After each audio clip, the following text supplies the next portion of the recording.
Your CV is the most important document in your job application. It's the first point of contact between yourself and the job you are looking for. It's the first point of contact between yourself and your dream job. Therefore, it should be very professionally written. It should be able to impress the person who is reading your CV. More often, we call the people reading our CVs the recruitment manager, the recruitment personnel, or a hiring manager. Your CV should be able to impress the person reviewing your CV. Most of us do not understand what a first impression means. What is first impression? First impression is the first glare of somebody getting to know about you. It's the first point of contact for this person to get to know Caroline exists. Everyone is impacted by first impression. Many people make decisions based on first impressions alone. Sometimes these decisions are trivial, like deciding what brand of juice to buy. But other times, these decisions can be life-changing, like choosing a new job or a life partner. In a hiring process that increasingly resembles speed dating, first impressions are very important. This starts with the first thing an employer sees about you. What is this? As I said, the first point of contact between yourself and a potential employer is your resume. Therefore, the resume will be the item that will make the first impression about you to the employer. The quality of your resume makes a first impression and can determine whether or not a potential employer will consider you for an interview. As a career expert, I see the job search and hiring process from both sides of the fence. It's not ideal that we have to use only a resume to determine who might be the right candidate for a job. But the way a hiring manager will know you have the skills they are looking for in a candidate is as if they are clearly highlighted in your resume. I have seen promising candidates send terrible resumes and get overlooked for a position. I've also seen spectacular, very well-written resumes not chosen for a particular position because the candidate aren't just the right fit for the job. As you continue to follow me and look after my videos, I'll teach you about the right fit and the right fix. What is the difference between a fix and a fit? Even if you make a great impression with your resume, not all jobs will be right for you. Now, if you become depressed because every single application you send in does not receive an interview, you will not make it through the job search process. Just know rejection is part of the job search process. So use it as a learning tool. When I look at a candidate's resume, I hope it displays their best, authentic first impression so that I can see immediately whether or not they are the right candidate for the position. But why is the first impression very important? Remember, a hiring manager will take very few seconds. Approximately, it's a fact that the hiring manager will only take 6 seconds to make a first impression on your resume. I'll talk about a study that was done at Princeton University, found that people of a second.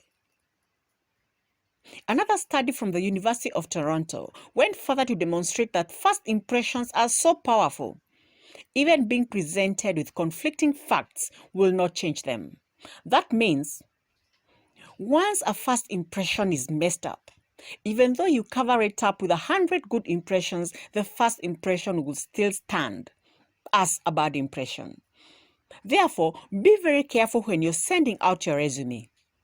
Rate your resume, make a very good impression to the person who will be reading your resume. Do not just send your resume out. On this video, we will be discussing what do you need to include in that resume for it to make a good first impression. Your first impression is the most important part of your interaction with a potential employer. When a prospective employer glares at your resume, they are already forming their opinion of you. If there is no clear point, or you have grammatical errors in the first wording a hiring manager or recruiter reads, definitely you can kiss your chance of getting that job goodbye. We often think that how to make a good first impression in person, but neglect the first impression that a resume will make. Even the smallest typo on your resume can ruin your first impression, to the same extent as having a huge stain on your shirt during an interview. Therefore, put your best foot forward by crafting an excellent resume. I'm going to share with you 5 key elements of a resume that will make a great first impression. In fact, these are 5 ways to make a great first impression. Number 1 is only include information hiring managers are looking for. That's why you are told every resume should be tailored for a particular position. In my lifetime, I've seen several candidates sending out resumes to different human resource personnel, tailored for different positions. But if you're applying for a particular position, tailor-make your CV suitable for that particular position. Include information hiring managers or recruiters are looking for.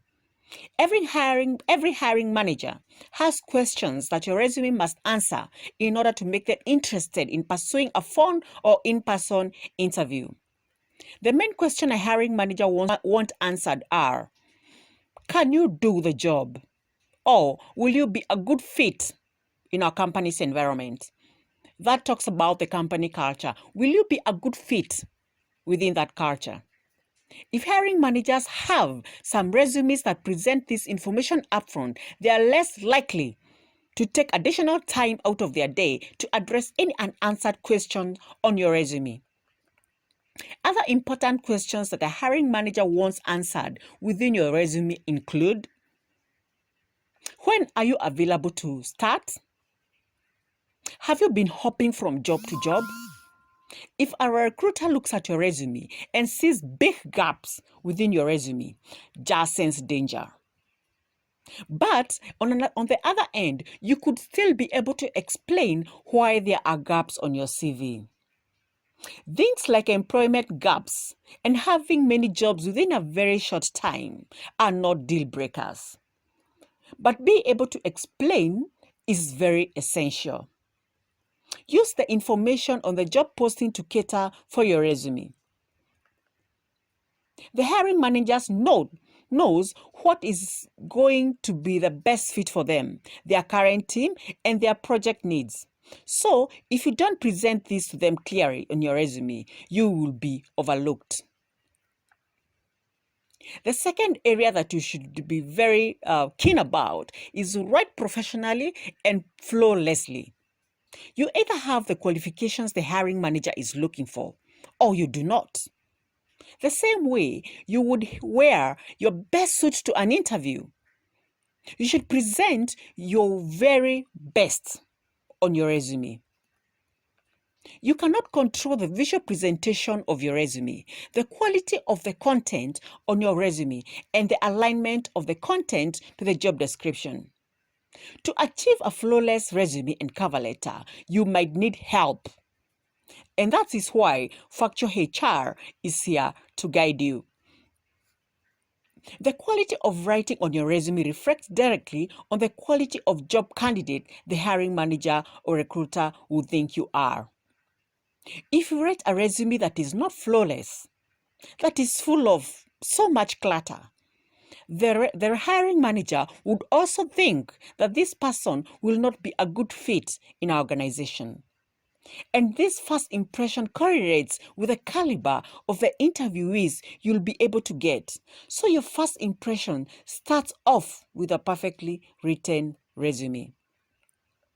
The third point that most people do not take into consideration is apply at the right time. Make the application at the right time. Sometimes I've seen job seekers when they are looking at an application or they are looking at an available vacancy position, they look at the deadline and they will be knowing I'll be applying for this job within the next 2 weeks. And most probably, we as Kenyans, we tend to make the application on the last day. I would like you to feel very content making the application within the hour. Within the hour, that is, at least within the first week. If you have created a personalized and flawless resume, but you're still encountering difficulties getting an interview, it might stem from either the strength of your experience or your timing in the hiring process. You cannot change your past experience, but you can control the timing of your application. The sweet spot for application is typically within the week. Opening publication, ideally within the first to the third day. Believe you me, if you make the application the second week, sometimes the hiring manager, if they look at the first people who made the application and their pot is already full, they will not go further to waste their time looking at other applications. Why don't you let your resume stand out by you sending your application early in advance? The best tool for capturing that window is the consistency of your applications and networking. The fourth and most important is include appropriate sections. This will be a whole training on the CV writing skills, whereby I'll be sharing the different sections that we have within a resume. Your resume should include discrete sections that address the different requirements a hiring manager wants to see. These sections make your resume scannable, and everyone or anyone reading it should be able to pick out the important information quickly and easily. Some of the fundamental sections I've been able to research and find out they work very well is if you write your contact details that I'll be discussing in another section, the professional summary, your core skills and competences, your educational background, your work experience or career direction, and then we close with the references. Only include skills and experiences that are relevant to the position. To prevent your own bias in this situation, scan each section of your resume and ask yourself, am I including this because it directly relates to this job, or is it just something I want to share? We are all proud of our achievements, publications, winnings, scores, touchdowns, but are these accomplishments related to the job at hand? Why should you write an accomplishment that is not related to the job at hand or the application that you're making? It would confuse the hiring manager further, and they would say you might not be a good fit for that particular industry. Only include things on your resume that relate to the job that you are pursuing. You want your resume to be concise, and every piece of information you provide should strengthen your chance of receiving that interview. Remember, as I said earlier, your resume is supposed to work as a marketing tool for you. As we go down to the fifth point, make adjustments based on results. Let me repeat that. Make adjustments on your resume based on the results that you want to get.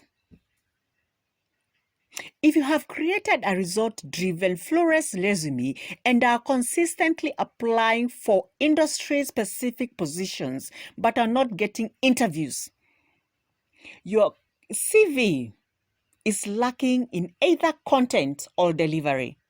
For example, have you applied to several similar positions and have been rejected by all? Your resume might fail to highlight an essential skill required for that position. Putting lots of time and effort into your resume only to have it met with silence and rejection, I know can be very disheartening. Making that one application might take a lot of your time. As time goes by, as you continue reading, following us, and looking out for our videos, I'll be able to share how you need to identify the why, the how, and the what. Only make applications that answer the question why. By answering the question why, is this application going to give you any fulfillment? Is this job going to give you any personal fulfillment, satisfaction? Not only being able to do the job, will you be a right fit in that organization? Instead of becoming downtrodden, act on what you can control by troubleshooting, adjusting where necessary, and maintaining consistency. Prepare yourself for a long road of cultivating the right job mindset for yourself. The constant process of applying, learning, and adjusting your resume is just the beginning of developing your job search strategy. At Factual HR, we would help you indicate or identify your job search strategy so that you can stop wasting a lot of time making these applications. Once you start getting the tickle of interviews, the same mentality applies. Observe the outcome and adjust your approach until you get the results you want. I always tell job seekers, do not judge yourself too harshly and be constructive with the criticism you give yourself. Expecting a response from every submission is unreasonable and emotionally taxing. Track your applications enough to avoid duplicates and move on to the next ones. Do not get too caught up in the fear and reality of rejection that you forget your end goal. Now, ultimately, you want to find the industry position that is perfect fit for you. Not get a response from every job application you send in. I want to repeat this statement. At the long run, you want to find a position that is perfectly fit for you and not a response, not the process that we through the jobs applications that we make. Remember what you said there earlier. The responses that you get are supposed to guide you through to knowing what to adjust or what not to adjust to make the next move. Your resume is the first thing an employer will see with your name on it. This document makes a good first impression and you will have zero chances of getting that job. Tailor your resume to the position you're applying for. Remove any grammatical or formatting errors. Apply at the right time. Learn from past mistakes.